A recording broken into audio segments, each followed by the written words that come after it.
नमस्कार, आप देख रहे हैं जर्नलिस्ट पर, आपके साथ में आंचल श्रीवास्तव।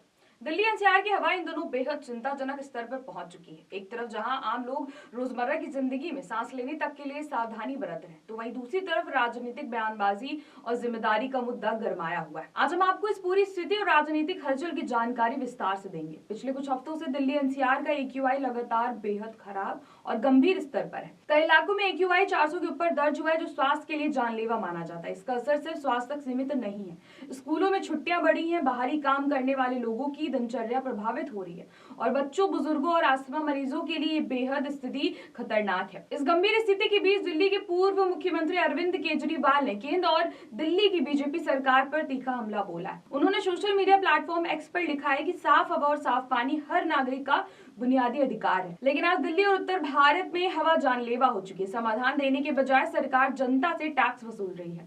लोग अपने परिवार को प्रदूषण से बचाने के लिए एयर प्यूरिफायर लेने जाते हैं और वहां पता चलता है कि सरकार 18% GST वसूल रही है। ये सरासर अन्याय है। केजरीवाल ने आगे कहा है कि वो केंद्र सरकार से मांग करते हैं कि एयर और वाटर प्यूरिफायर पर लगाया गया GST तुरंत हटा दिया जाए। उनका कहना है कि अगर सरकार प्रदूषण पर समाधान नहीं दे सकती तो कम से कम जनता की जेब पर बोझ डालना बंद करे।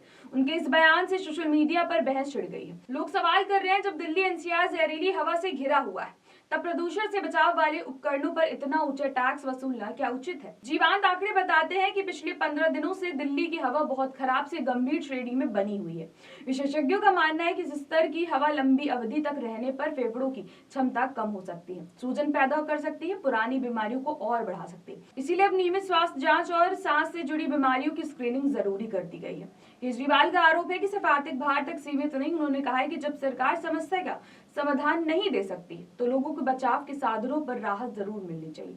उनकी बात पर चर्चा सोशल मीडिया, न्यूज चैनलों पर जारी है। तो वहीं अब इस मुद्दे पर कांग्रेस के वरिष्ठ नेता राहुल गांधी भी सामने आए। उन्होंने केंद्र सरकार और प्रधानमंत्री नरेंद्र मोदी पर सवाल उठाया है कि बुजुर्गों और बच्चों के लिए ये स्वास्थ्य संकट बन रहा है, सरकार चुप क्यों है? राहुल गांधी ने एक्स पर लिखा है कि मोदी जी, भारत के बच्चे हमारे सामने घुट रहे हैं, आप चुप कैसे रह सकते हैं? आपकी सरकार कोई तत्परता, कोई योजना या कोई जवाबदेही क्यों नहीं दिखाती? भारत के बच्चों को हवा साफ चाहिए, बहाने नहीं। राजनीतिक बयानबाजी के बीच आम लोग पहले से ज्यादा परेशान है। एयर प्यूरिफायर और वाटर प्यूरिफायर जैसी चीजों पर अब केवल आराम का साधन नहीं बल्कि जीवन रक्षा का जरिया बन चुका है।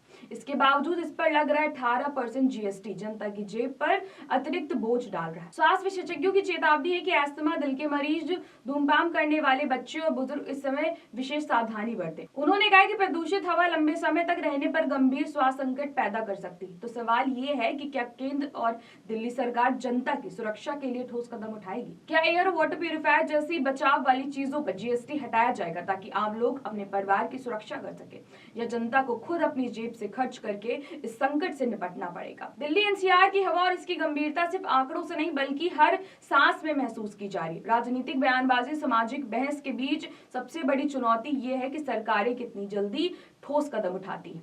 फिलहाल दिल्ली की हवा जहरीली बनी हुई है और आम लोग सावधानी बरत रहे हैं। हमारे लिए सबसे अहम यह है कि हम अपने बच्चे और परिवार की सुरक्षा को प्राथमिकता दें।